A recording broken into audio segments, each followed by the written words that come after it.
This is the Lone Crater YouTube. We hope this video helps. In this video, I will show how to get your first vehicle in Subnautica. This versatile submersible, known as the Seamoth, will truly revolutionize your underwater exploration and vastly expand your capabilities.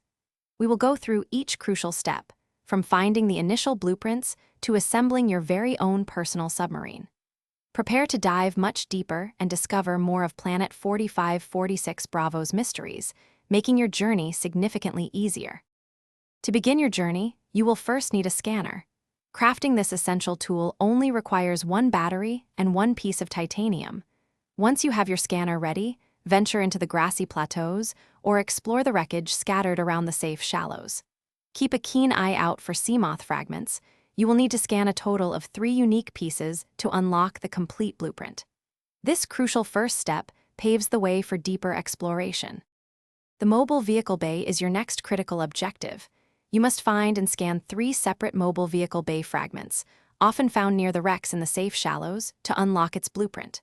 Once learned, you will craft it using 1 titanium ingot, 1 lubricant, and 1 power cell. Remember, a titanium ingot requires 10 raw titanium, and lubricant comes from 2 creepvine seed clusters.